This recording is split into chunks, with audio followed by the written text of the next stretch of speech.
Selamat pagi. Pagi, luar biasa, tetap semangat. SMK Bisa, SMK.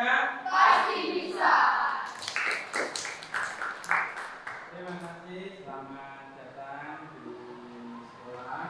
Dan hari ini kita akan mengawali dengan pembelajaran agama.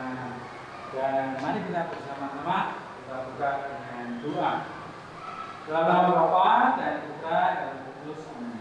Allah Bapa, sungguh berdoa dari kami dan bersyukur kiranya kami dapat berkumpul di tempat ini, di sekolah kami ini, di kelas kami ini Tuhan, dan kami akan belajar tentang gerejamu, gereja yang kudus dan yang katolik. Kiranya Allah memberkati kami dan pada akhirnya kami memberkati selalu. Kemudian kepada Bapa dan Putra dan Roh Kudus seperti pada pertemuan sekarang selalu dan sepanjang segala masa. Amin. Bapa, Putra dan Roh Kudus. Hari ini kita akan bicara gereja yang Katolik, yang itulah sifat gereja. Jadi sifat ada sifat gereja yang Katolik. Katolik itu artinya apa? Katolik itu artinya universal. Katolik itu artinya universal, artinya umumnya. Kalau kita bicara atau kita mendengar kata umum, berarti gereja itu untuk semua orang, semua bangsa. Karena memang gereja hadir untuk menyelamatkan seluruh manusia di dunia ini. Maka gereja itu bersifat umum. Siapa saja boleh menjadi anggota gereja. Semua dipanggil untuk diselamatkan. Tidak membedakan mana yang kaya, mana yang miskin, mana tidak membedakan kulit hitam, kulit putih, sawo matang dan sebagainya. Tidak membedakan mata sipit, mata bedil, mata sedang, dan mata buta atau tidak melihat atau melihat. Tetapi dalam gereja hadir, Tuhan Yesus sendiri hadir, Allah sendiri hadir untuk menyelamatkan manusia. Maka gereja bersifat Katolik, bersifat universal. Nah, hari ini sebelumnya saya tanya, siapa yang hari ini tidak masuk ya? Ini masuk semua ya? Ya, masuk semua ya? Iya, masuk semua. Mas saya Pak begini. Jadi kalian yang hari ini mendengar dan belajar tentang gereja yang universal, nanti bisa memberikan tahu atau menyampaikan di keluarga atau teman atau siapa saja sebagai pewarta. Karena memang kita sebagai anggota gereja, tugas kita juga mewartakan, menyampaikan keselamatan itu. Gereja yang bersifat Katolik tadi, yang bersifat universal tadi, tidak mungkin kalau hanya berjalan dengan sendirinya. Tetapi kita ini seperti dulu Tuhan Yesus mengajak para rasul murid-muridnya untuk mewartakan, untuk menyampaikan kabar gembira tentang kasih, tentang keselamatan. Ya, jadi kalian adalah sebagai tugasnya sebagai pewarta sabda. Nah, pewarta sabda itu bukan hanya menyampaikan firman-firman saja, tetapi juga bahwa kita sebagai gereja di dalam kehidupan kita itu juga menunjukkan tentang gereja. Ya, gereja yang bergaul, gereja yang universal tadi. Tidak milih-milih, aku temannya Karisa saja karena Karisa cantik, dia pengertian. Saya temannya Dipa saja, Mas Dipa, karena Mas Dipa ukurannya ganteng, bisa perhatian, selalu menyapa saya. Tidak, ya. gereja bersifat universal itu untuk semua, ya, untuk semua. Jadi tidak pilih-pilih, ya, semuanya. Saya temannya Mbak Loren saja, karena Mbak Loren anaknya orang kaya. Saya nggak mau sama Mbak Lucia, Mbak Luisa, karena Mbak Luisa bapaknya ganda, gitu. Enggak, semuanya menjadi saudara, menjadi teman, ya. Nah, kadang-kadang kita juga merenungkan, saya sebagai anggota gereja apa yang bisa saya berikan kepada Tuhan, apa yang saya persembahkan kepada Tuhan.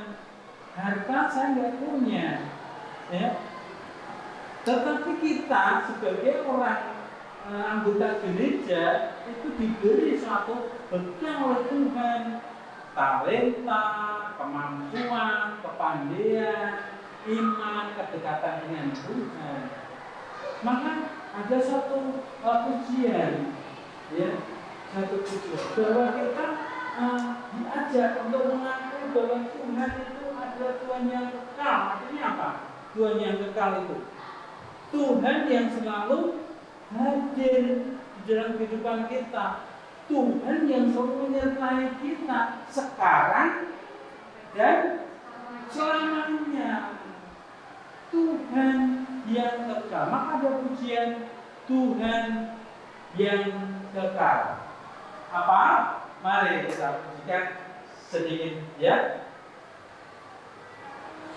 Kasih yang sempurna telah ku terima darimu, bukan karena kebaikanmu, hanya oleh kasih karuniamu kau berikan aku layakanku untuk dapat memanggilmu Bapa.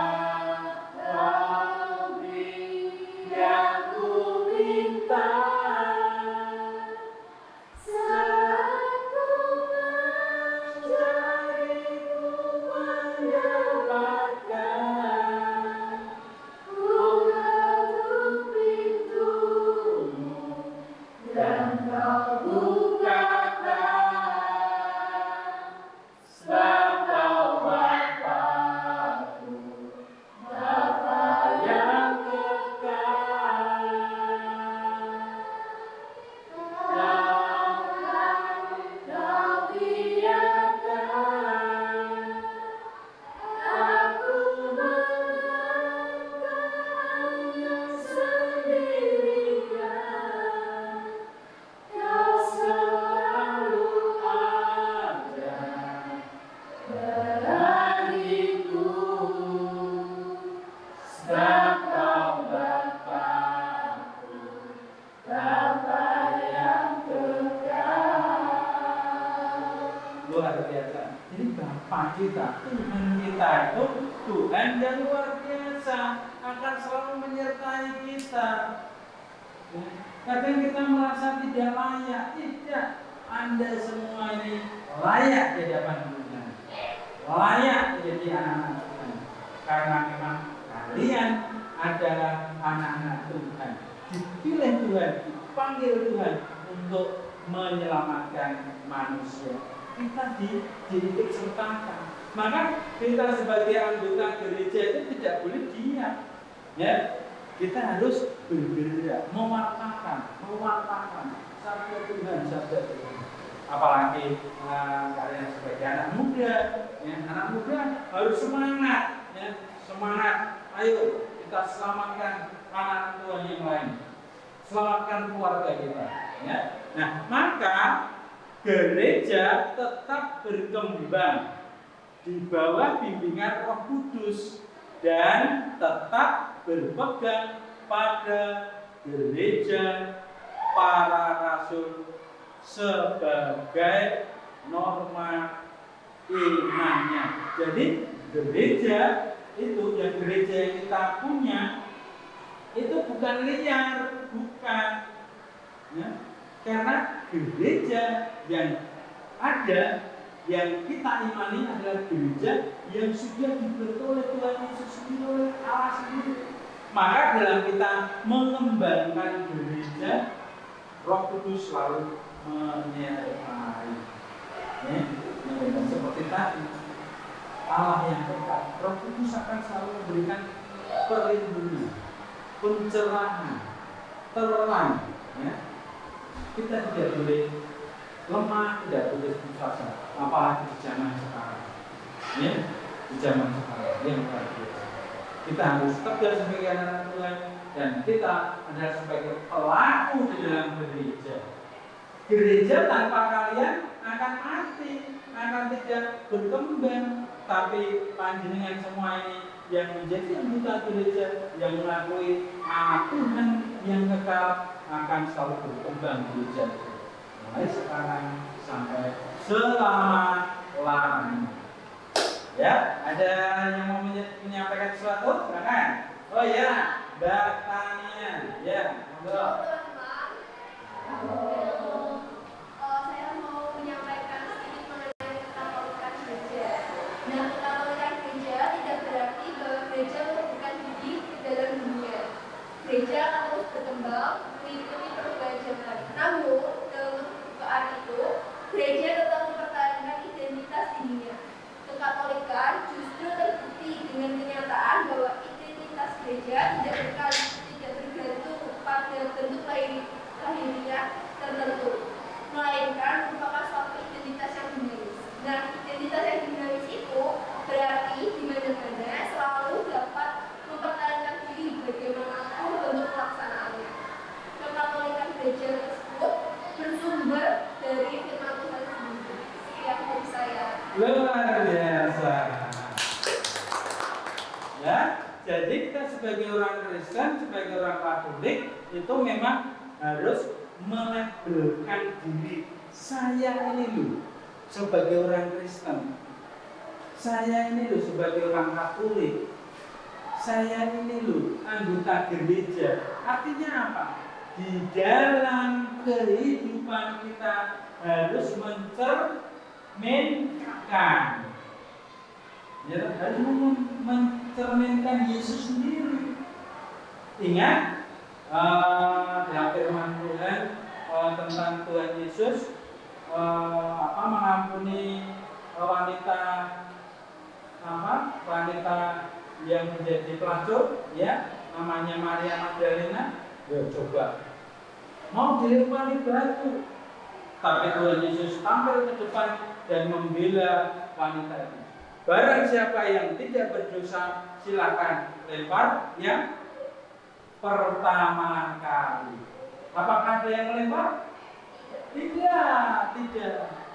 Jadi pembelaan untuk firman, untuk sesama itu, atau untuk keluarga, atau untuk ayah kita, atau untuk mama kita, itu bukan dengan kita memegang pedangnya dibuka atau dengan senjata, tetapi dengan kehadiran, ya, dengan kehadiran dan membela seperti Tuhan Yesus sendiri.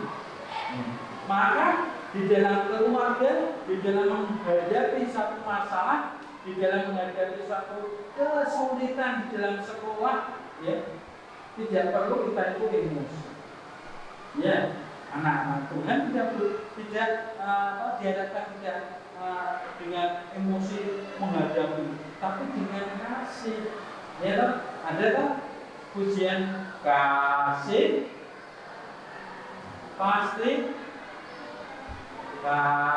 pasti lemah lembut, ya, kasih pasti murah hati.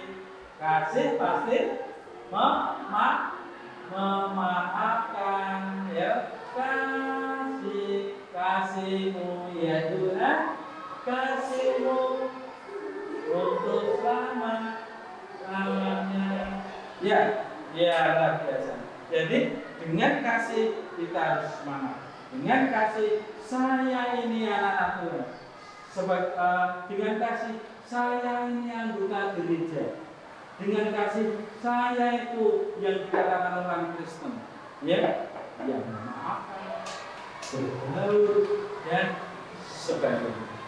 Yang pasti iman harus berkembang. Tidak boleh diam saja, ya. Tapi disitulah cerminan sebagai orang Kristen, sebagai gereja. Sekali lagi, mari kita bersama-sama menyatakan gereja di dalam kehidupan kita, ya. Ada yang mau menyampaikan lagi? Gereja. Jadi gereja kita sepakat ya bahwa kita sebagai anggota gereja harus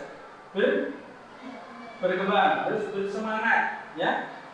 Harus selalu dekat dengan Tuhan. Setiap minggu ke gereja dengan mendengarkan firman, ya. Karena memang gereja keterlibatan ini bimbingan Roh Kudus. Kehidupan kita itu juga dibimbing oleh Roh Kudus. Tetap semangat.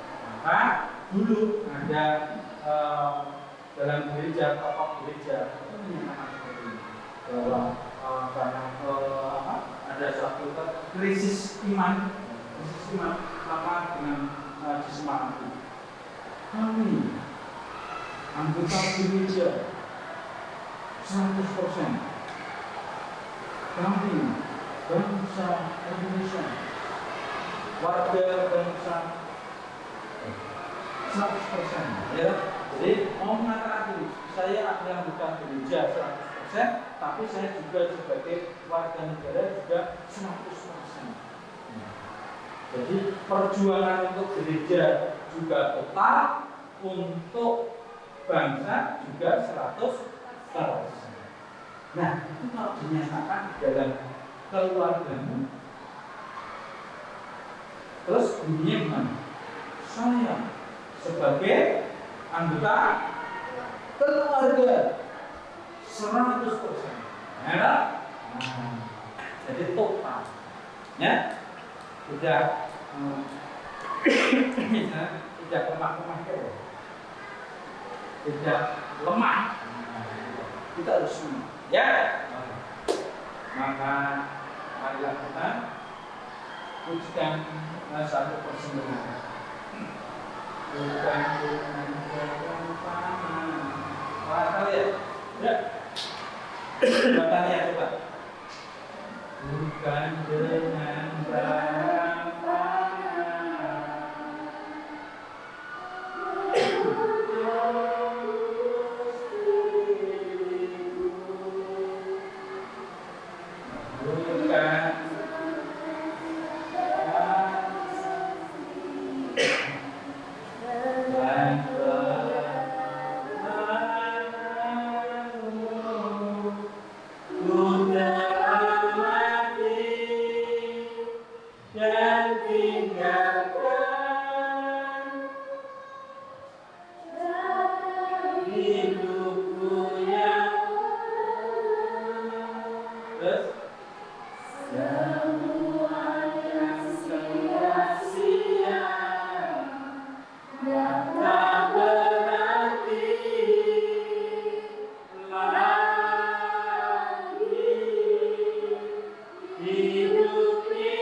jadi kita tidak punya apa-apa, tapi kita punya semangat karena di dalam nama Tuhan sesuai yang diingini kehendak Tuhan.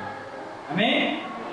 Karena kita punya Tuhan, mudah-mudahan kita semua menjadi gereja yang berkembang, yang berkualitas, yang tangguh di zaman sekarang. Dan selalu iman kita hidup berbuka sampai selama-lamanya. Mari kita tutup dengan doa. Dalam nama Bapa dan Putra dan Roh Kudus, amin. Allah Bapa yang maha baik, yang bersyukur karena kami telah menyelesaikan tugas kami belajar tentang gereja yang Katolik. Semoga kami akan selalu berkembang dalam gereja-Mu, karena kami yakin Engkaulah yang sebagai pelindung dan Roh Kudus pula yang selalu akan menemani dan menolong kami. Tuhan, sertailah kami hari ini dan selama-lamanya. Amin. Dalam nama Bapa dan Putra dan Roh Kudus. Amin. Terima kasih. Selamat pagi. Pagi.